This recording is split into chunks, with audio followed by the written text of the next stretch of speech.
Alam mo na. Parang lang agad kayo.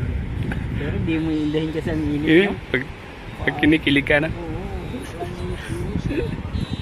Ano sila? Wala. Ang init-init. Aba. Ang feeling na, no? Ganyan-ganyan.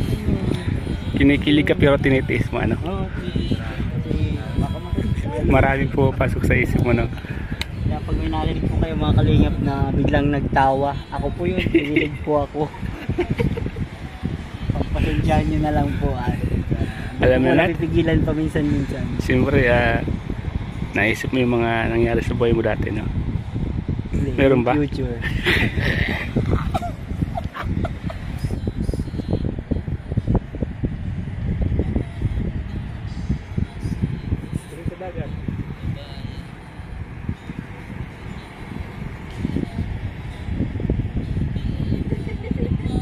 Parang may ganyan din dati.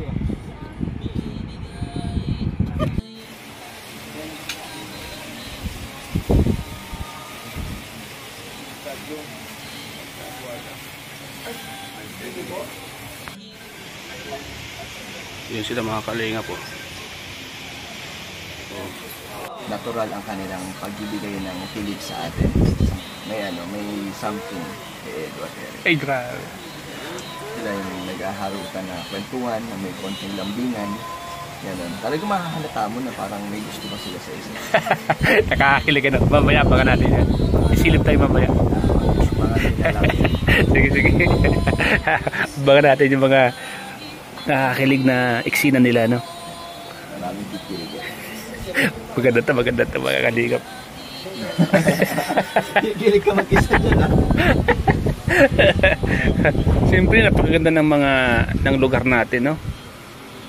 Di ba? Pakatahimik Na, dito. tsaka yung talagang romantic, no? Oo, sakong sa kanila, no? Pang date nila. So parang excited na ako nito, bro. Parang excited ako sa mangyayari, bro. Abangan lang natin. Abangan natin, no? Abangan natin. So parang di ako makapaghintay, bro, Kinatala yung electric fan. Parang gusto kong uminom ng tubig, bro.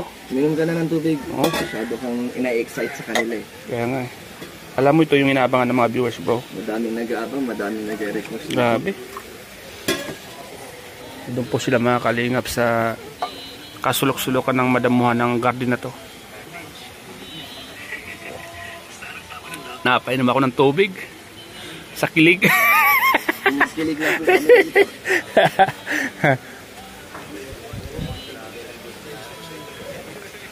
Yan.